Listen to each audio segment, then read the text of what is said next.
What is happening, fishing friends? It is finally that time of year. We've got, I don't know, about 10 inches of snow on the ground now. We had a snowstorm last night. I think I'm finally out of fishing purgatory. So I thought, what better time than now to do a what am I doing to get ready for ice fishing video. You forget that some of us folks up here have ice fishing 4 or 5 months out of the year. Open water's closed. So I thought it'd be fun to go through what I am picking up and what I'm doing to get ready for ice fishing, because here in the next week or so, we should finally have safe ice. I'm excited. So let's go take a look at some stuff.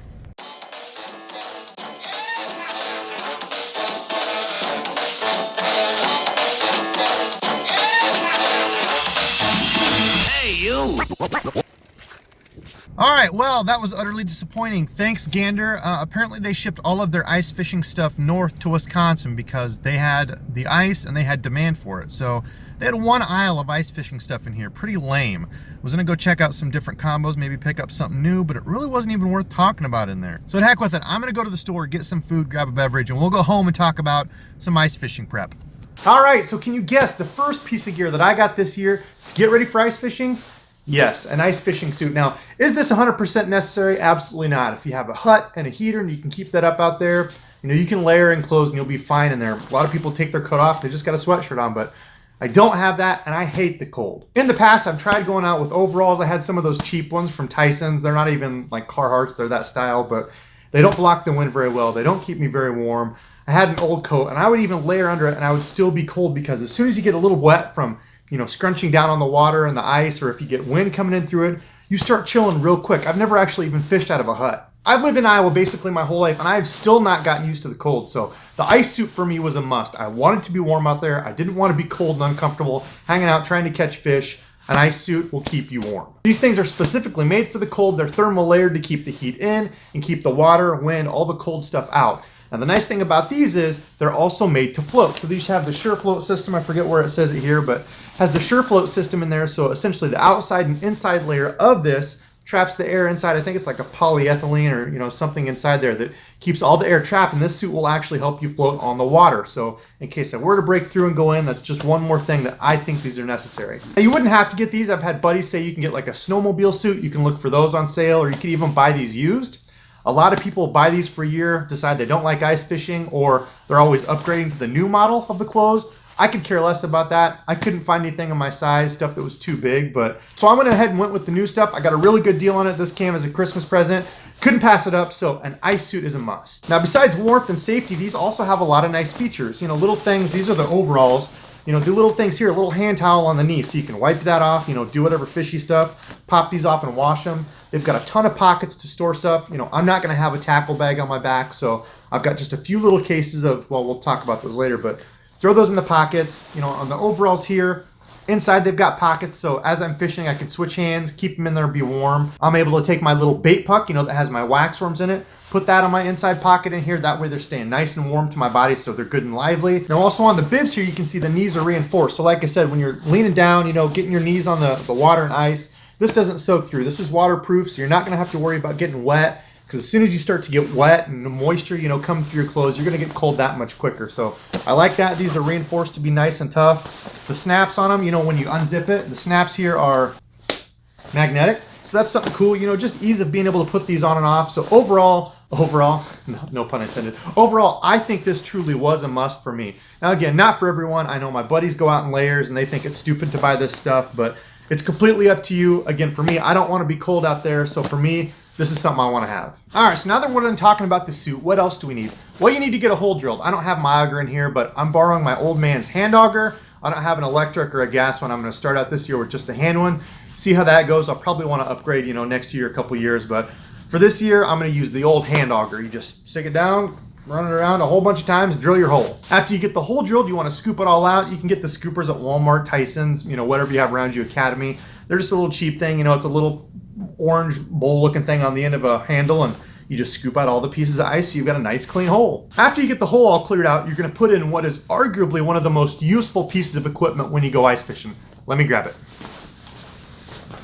That piece of equipment just happens to be the flasher. Now I picked up a Vexilar, that's just the brand name of this, but the flasher, what is it? These things are really just a simple audible sonar. It emits sound waves from the transducer, which is displayed as 3 different colors on the screen. So once you get this bad boy dialed in, it really allows you to see the bottom. And the cool part is, as you find that bottom, you can see your lure drop down. And the reason that's so important is different species will be at different levels in the water column. If you're fishing for walleye, let's say, on some rock, walleye tend to hug the bottom. So you can see right when your lure's on the bottom, bring it up off there, start jigging it. You know, bass, panfish, crappie, things like that might be higher up in the water column. So you want to see exactly where your bait's at.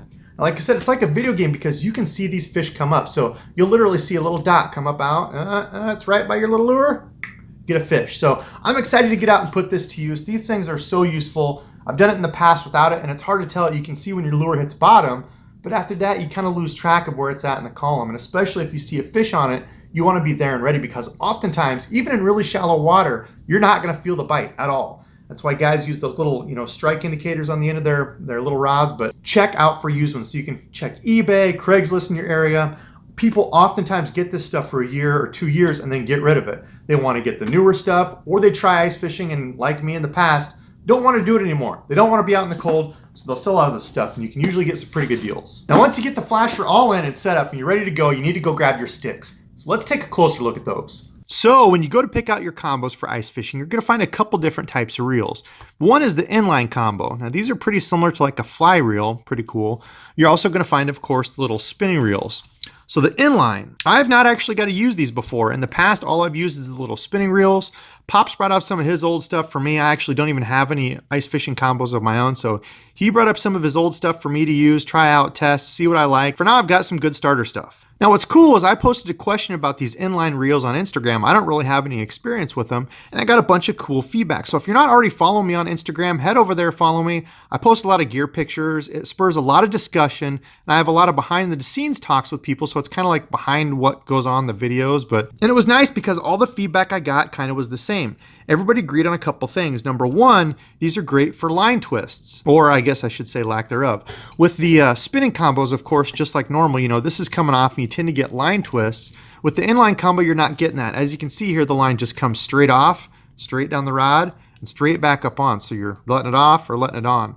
So that's one cool aspect of it. I like it. And I honestly think this is more comfortable. Holding this to me is more comfortable than holding a little spinning reel. So I think this out there is going to be quickly one of my favorites to use. Now, people also agree that these are great for little panfish. The drag system on this is a little bit different. You can tighten it up, but it's not as big and strong, beefy of a drag as you're going to get on a spinning reel. So for these, this is on a little ultralight rod. An ultralight setup like this for my panfish, I'm going to find it really comfortable. Now, when it comes to the cons on this, there are some things that people don't like. As I just stated, the drag. Drag is number one. These don't have a strong drag, so generally when people are going after bigger species, they're going to go with a spinning reel. I also had quite a few people say that these are not as easy to use with gloves on. The gloves get caught on this little thing and kind of up in there. That's just a personal preference, like anything. Some people like them, some don't. I, right now, think this feels comfortable. Maybe that'll be different when I get gloves on, but I'm digging this. So just to kind of go over this combo as a whole, this will be my ultralight setup. So as you can see here, this is a 24-inch ultralight 1 to 4 pound line.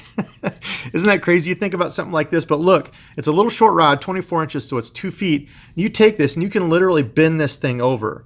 So that's what's so nice about these little tiny rods is, you're sitting right in front of the hole, it bends it over. These things are really strong, you're fighting panfish or whatnot. But this little ultralight, tiny little ultralight rod is to hopefully pick up, those really subtle little bites of those panfish. Now to go over line on this, I have some 2 pound ice line on here. I mean, it is tiny. This stuff is like trying to thread into these jig heads. It's crazy. I have nightmares about losing fish and breaking off all the time, but Pops assures me, nope, 2 pounds line, fine. You're not going to break it. Like I said, this rod is completely, you can bend it over and touch the reel. It's going to be hard to break that line. So my little ultralight setup, that's what I'm going to start with, this right here. Now when it comes to my spinning setup, I've actually got a couple of these ready to go. So Dad also has these nice little rod cover deals on there. I like those. But my spinning setup, so as I said before, the spinning setup are nice because they have a little bit tougher drag. So if you're going after larger fish, these are handy. So that's why I got these. As you can see, this is a 25-inch light. So this is a step up from that little tiny ultralight going to a light. So this is going to be a little bit heavy lures, and we'll take a look at those. But you can still see, look at how flexible that is. But you can definitely tell this is stiffer. Not as bendy as, whoa, hey, yo, not as bendy as the other one. Just a little guy, a 5-to-1 gear ratio on this. I'm not worried about crazy speed. I'm just jigging it and setting the hook. And this has, I think, 4 or 5 pound braid on it. So as I'm going up to those little bit bigger bass lures, the wraps, and we'll show that here in just a second, I'm gonna go with the braid, especially if I'm fishing real deep or if I wanna switch this over and fish a little bit bigger jig for walleye real deep. That braid is handy because of that no stretch property. When I'm fishing really, really deep, I want to make sure I'm getting a hook set. Now, you don't need a ton of crazy hook setting power. These hooks are tiny. We'll take a look at them, but the braid does help when you're fishing real deep, 30, 40 feet of water. The final combo I have is this guy right here. This is one more step up. Take that rod cover off. This guy happens to be a 26-inch medium. So again, one more step up, and you can see, oh, this is definitely more feeling like a spinning rig. That's a little bit more stiffer than both of those. But again, just a very small rod. I think this has 8-pound mono or fluoro on it. I'm not sure. I'll have to check. I might want to restring it, but a little bit heavier line because, again, this is a little bit heavier power rod than those other two. So I'm going to be throwing my larger, wraps, or I've got some gliding baits. Or if I'm just targeting a little bit bigger fish, I can go up to a little bit heavier power rod. But again, just a little simple, tiny spinning reel. Nothing crazy and fancy about these. You don't need a ton of gear, when you're just out sitting in front of the hole. You can get away with a couple, an ultralight and a medium if you wanted to. Cover your heavy baits and your smaller ones. Now, before we get into the baits over there, I completely forgot to mention that I got some ice cleats. These are some old ones of Pop's that he, again, gave me. I know I'm getting all his stuff, raiding his, but I've tried being out on the ice without them, and I've tried with them. And these will save you a lot of heartache. It's just kind of a pain in the butt skirting around out there on the ice, especially if it's windy. It's safer. You might as well pick up some ice cleats. Now let's take a look at some of the baits. This is going to be the most used box as I'm out there on the ice. Now in the past, all I've used is jig heads like this with live bait. So you hook a minnow on here, you hook a little waxworm on here. That's all I've done in the past. So take a look at one of these. They come in all different shapes and sizes. You can see here I have a little bit bigger ones. They step down to a little bit smaller. You can get even real smaller. I mean, look at these things. Look how tiny this thing is compared to my finger. I mean, these little jigs are just absolutely tiny little guys. So they come in all different shapes and sizes, different colors. You can see I've got the small guys there. You can bump up to some larger stuff like this. These are flat, so these give a little bit more flash, just kind of a different look, kind of like a spoon, depending on what you're targeting. Now, of course, you can get these in either lead or tungsten. You can see the lead ones down here a little bit larger. When you get to some of these other tungsten ones, I mean, they're just absolutely tiny.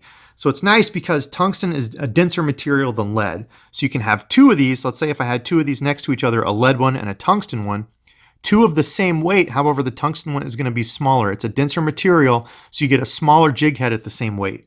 Now, of course, tungsten is a little bit more expensive, but try to hit the sales. I hit up Walmart and they had all these on sale for $1.70 for 2 packs of these. So I grabbed a bunch of those. I got a 1 pack of the little ones. They were pretty picked over, but try to find sales, try to find deals, especially when they're going to get rid of all this ice stuff soon here.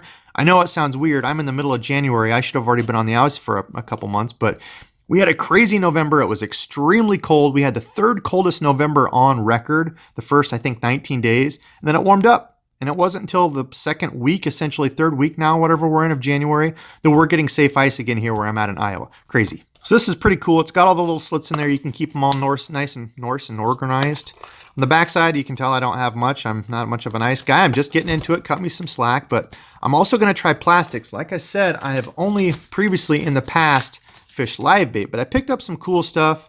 These I got for Christmas. I don't know what those are. Jamie. I got some stuff from 13 Fishing, and these things I think look killer. I'll just take one out and show you, or two. I've tried them out here, and with barely any movement, look at that. Those tails flicker. They look super cool. Now, what are they going to do in the water? I'm not sure.